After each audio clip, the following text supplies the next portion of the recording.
ভাইরে, এবার প্রথমবারের মতো এক হতে যাচ্ছেন জনপ্রিয় অভিনেতা জিয়াউল ফারুক অপূর্ব ও নাজনীন নাহার নিহা।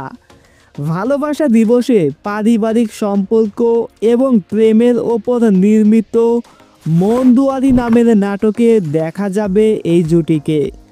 সিএমবির ব্যানারে নাটকটি বাস্তবায়ন করেছেন আলোচিত নির্মাতা জাকারিয়া শৌখিন। নাজনীন নিহার কয়েকদিন আগে এই নাটকে অভিনয়ের প্রসঙ্গে একটি ফেসবুকে পোস্ট করেন, যে পোস্ট নিয়ে এখন নেটিজেনদের অনেক কৌতূহল দেখা যাচ্ছে। নিহার বলেছেন, আমরা যারা এই প্রজন্মের তাদের প্রত্যেকেরই স্বপ্ন অপূর্ব ভাইয়ার সঙ্গে কাজ করার। আমার সেই স্বপ্ন পূরণ হয়েছে, তাতে যে আমি কতটা খুশি বোঝাতে পারবো না।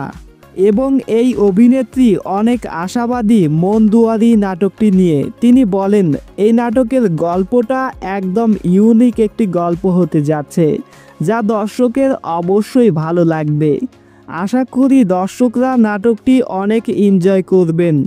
প্রিয় দর্শক, মন দুয়ারি নাটক নিয়ে এখন ফেসবুকে নেটিজেনদের অনেক কৌতূহল। কবে মুক্তি পাবে নাটক, এটি এখন দেখার বিষয়।